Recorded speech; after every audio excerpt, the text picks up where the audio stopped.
Last week, as you may recall, I started a summer sermon series called David, Man After God's Own Heart. Old Testament scholar Walter Brueggemann says that it was David who made the eyes of ancient Israel sparkle.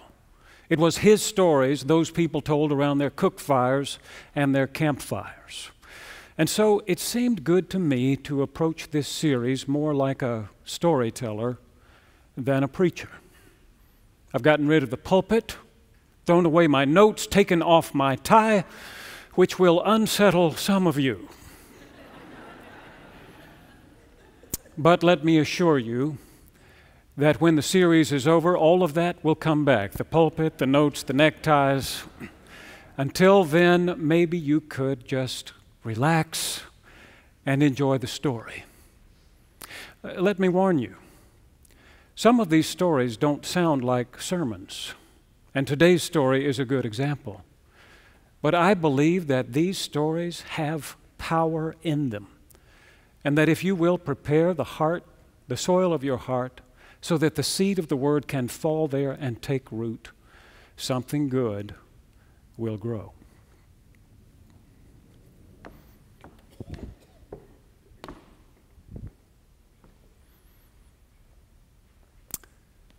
Times were hard for the people of God.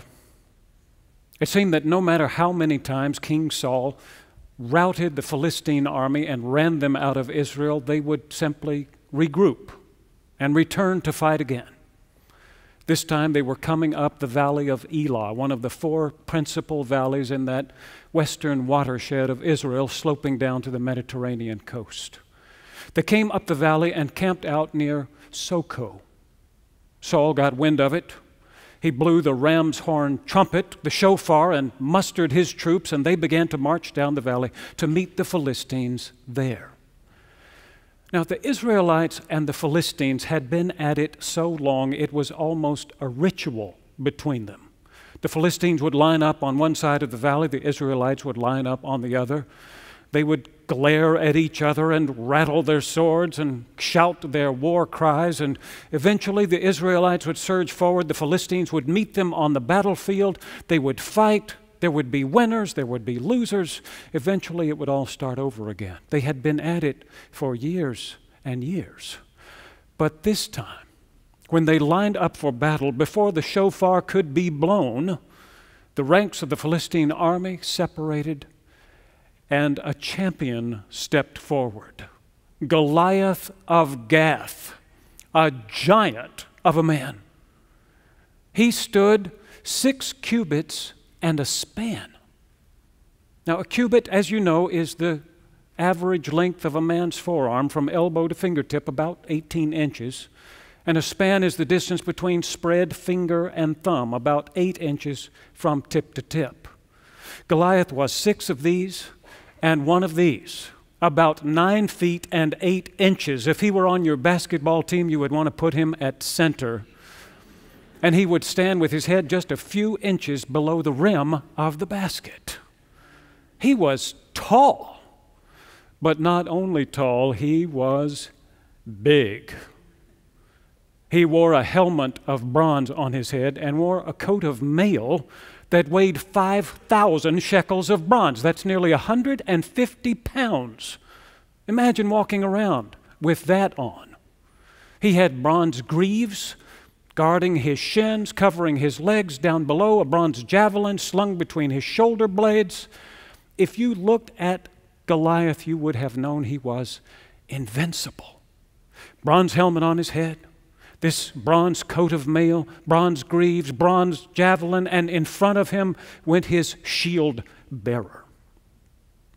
Goliath came forth from the ranks of the Philistine army. He came clanking down the hill to the valley and looked up at the army of Israel and said, "Why have you drawn up for battle? Am I not a Philistine? And are you not servants of Saul? Choose a man from among yourselves to come down here and fight with me. And if he fights with me and kills me, then we will serve you. But if I defeat him and kill him, then you will serve us and be our servants." This day I defy the armies of Israel. Give me a man to fight with me. And all the soldiers in that army of Israel turned toward King Saul, the manliest man they knew. He stood head and shoulders above every other man in Israel. He had been chosen as king so that he could lead his army into battle and give Israel rest from its enemies all around. But when Saul saw this giant, he was greatly dismayed and terribly afraid, and all of Israel with him. He slunk back to his tent and cowered in fear, while Goliath stood there in the valley still shouting, "Give me a man to fight with me." Now there was a boy in Bethlehem named David. He was the son of Jesse, one of 8 sons Jesse had. By the time Saul became king, Jesse was too old to fight in his battles, but he sent his 3 oldest sons to be in Saul's army. There was Eliab, the oldest, tall, strong, good-looking, and then Abinadab, who was his equal in almost every way, and Shammah, the third. These 3 were in Saul's army. They were there at the battlefield near Soko. David would go back and forth from the battlefield to Bethlehem, where he took care of his father's sheep. But one day Jesse said to David, "Listen, go down to the battlefield and take this half bushel of parched grain for your brothers.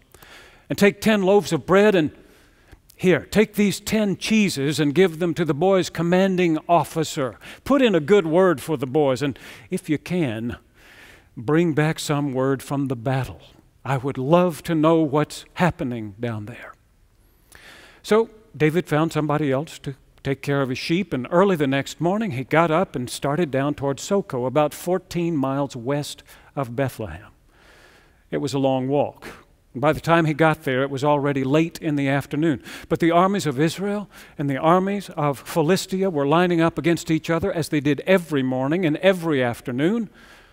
And David left his things with the baggage keeper. He pushed his way through the crowd to the front line and got there just in time to see the ranks of the Philistine army part and to see Goliath step forward. Goliath came down to the valley and repeated the challenge that he had been using for 40 days now, saying to the armies of Israel, "Choose a man from among yourselves and send him down here to fight with me. If he defeats me, we will serve you. If I defeat him, you will serve us." And David heard it. And he said to those soldiers standing around him, "Which one of you is going to go down there and fight that giant? Which one?"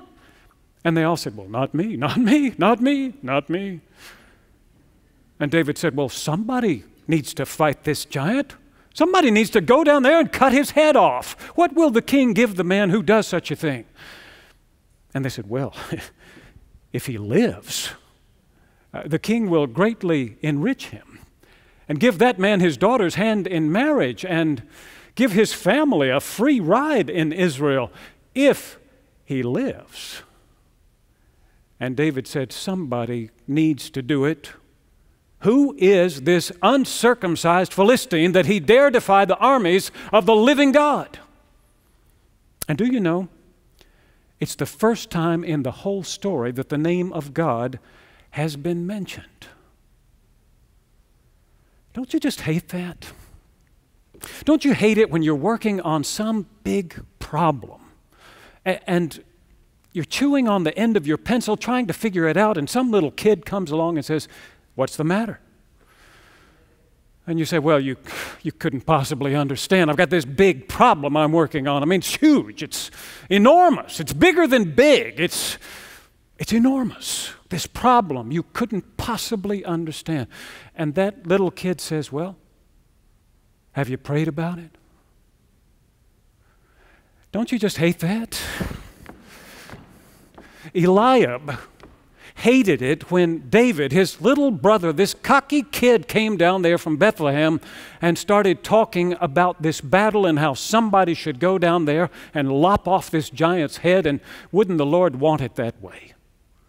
Eliab said, You Pipsqueak, I know how you are. I know what you want. You just come down here to see the battle, and you've left our father's sheep wandering around alone on some hillside in Bethlehem. Who knows what's become of them? Shame on you. And David responded in that tone of voice little brothers have been using with big brothers forever. He said, hey, it was just a question. And then he turned to one of the soldiers near him and said, okay, one more time. What will the man get who kills this giant? Well, King Saul heard all that big talk, and that very evening he invited David to his tent. There he was, sitting in the tent with the lamplight flickering on the walls all around. He said, what's this I hear about you and all this big talk about fighting the giant? Now, Saul, as I've told you, was a big man. He was head and shoulders taller than any other man in Israel, and even sitting down, he was an intimidating figure. But David refused to be intimidated. He said, King Saul, you don't have to worry about that giant anymore. I myself will go and fight him and kill him. And Saul laughed out loud. He said, look at you. You're just a boy. And this giant has been killing warriors since he was just a boy. And David said, you don't understand. I used to keep sheep for my father in Bethlehem. And every once in a while, a bear or lion would come and steal a lamb from the flock. And I would jump up and chase it down, and I would kill it and rescue the lamb from its mouth. And if it turned against me, I would catch it by the jaw and strike it down and kill it. Your servant has killed both lions and bears, and so will this uncircumcised Philistine be to me. The Lord has rescued me from the paw of the lion and from the paw of the bear, and he will deliver me from the hand of this Philistine. And Saul said, well then, go, and may the Lord go with you. He tried to give David his own armor to wear. Do you remember this part of the story? He put his bronze helmet on his head and his long coat of chain mail that must have come down almost to David's ankles, strapped that long sword around his waist so that it dragged the ground behind him when he tried to walk. David tried, but he couldn't walk, and finally he said to Saul apologetically, thank you for the offer, but I believe I will simply use my own usual weapons of warfare. And so it was that early the next morning, just after daybreak, David was down in that wadi, that dry creek bed in the valley of Elah, choosing 5 smooth, round stones that had been tumbled in that creek bed during the spring rains when the water flowed. 5 smooth, round stones that he put into his pouch, and then he went back up the hill to join the army of Israel. A little later that same morning, both armies lined up for battle as they usually did, morning and afternoon.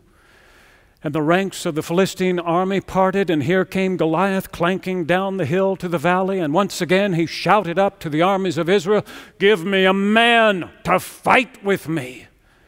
And here came David with a stick in his hand.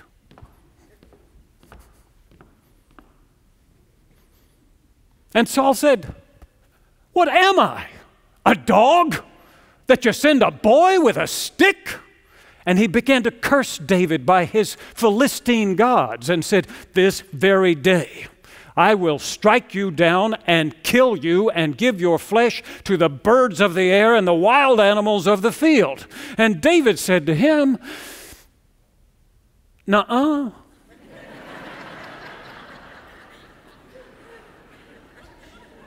He said, you come to me with sword and shield and javelin, but I come to you in the name of the Lord of hosts, the God of the armies of Israel, the one you have defied. This very day he will deliver you into my hand, and I will strike you down and kill you and cut off your head, and I will give the bodies of the Philistine army to the birds of the air and the wild animals of the earth, so that all the earth may know there is a God in Israel, and so that all this assembly may know the Lord does not win battles with sword and spear, but the battle belongs to the Lord. And then David began to run toward Goliath. I mean, for weeks, the army of Israel had been running away from Goliath. But David ran toward him, and as he ran, he reached into that pouch. He pulled out one of those smooth, round stones, fitted it into the pocket of his sling. He whirled it around his head once, twice, 3 times, and with a flick of the wrist, he let it go. That stone sailed through the air like a laser-guided missile toward the broad, blank expanse of Goliath's forehead. And it struck its target with a bone-shattering crunch. And when it did, an explosion of light went off inside Goliath's tiny brain, and he stumbled backward and tried to regain his balance, and then tilted forward and fell flat on his face on the valley floor. David had never stopped running. He reached the body of the giant, took that huge sword out of its scabbard, struggled to raise it up high over his head, and then let it fall hard on Goliath's neck. The sword was sharp. The cut was clean. And Goliath's head, still inside that bronze helmet, rolled heavily downhill into the valley, clanking against the stones.